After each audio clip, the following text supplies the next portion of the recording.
ओइ यो चाहिँ बाँध्नु भनेको हौ त्यो माथि यो रडको बिचमा हाल्नु ल अन्त तपाईँ जानु त माथि एकछिन म चढ्छु समातौँ नि तपाईँले माथि चढिहाल्छु तपाईँ चढ्नु त माथि फुपूले समातेको है फेरि फुपूको त तागत यो बिचमा हाल्नु त यो रडहरूको बिचमा हो त्यस्तो गरेर अन्त अहिले रडलाई बाँधिदिनु पर्ने एकछिन अब तपाईँ समात्छु कि म बाँधिदिनु तपाईँ बाँध्नु अबे म त बाँध्दिनँ म त सक्दिनँ ल यो त नहुँ जस्तो लाग्यो मलाई त जस्तो यसको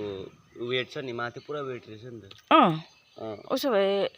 मुनि यहाँ राखिदिउँ यहाँ राख्ने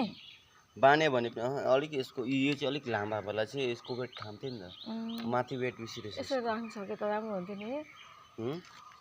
मलाई म आइया होइन हौ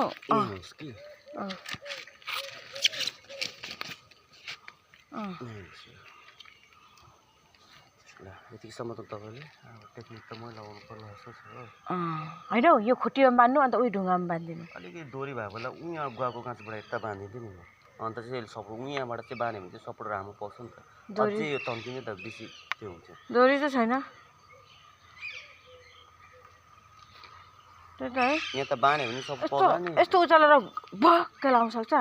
सक्छु नि उचालेर गाडेको जस्तो गरेर लाग्यो नि मेरो ज्वाइँलाई त ओ अहिले चाहिँ अलिक भएछ कि अब त डोरी नबान्ला जस्तो डोरी चाहिँ कहाँ बाँध्ने अब यही नै बाँधिदिन्छु के मसल टोक्यो पानीको पाइप लगाएको छ कि साथी यहाँ हेर्नुहोस् मेरो ज्वाइँले बाँध्दैछ हो बाँध्यो भने चाहिँ अलिक हामीलाई नै हो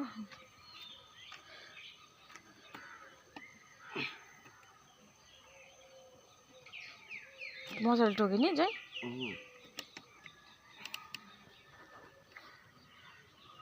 मच्छर पुरा आउँदैछ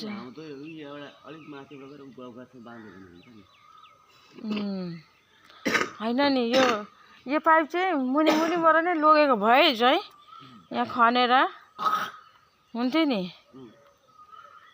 त्यही खै त नि ल त हुन्छ छैन आउनुहोस् अब मेरोमा छ आउनु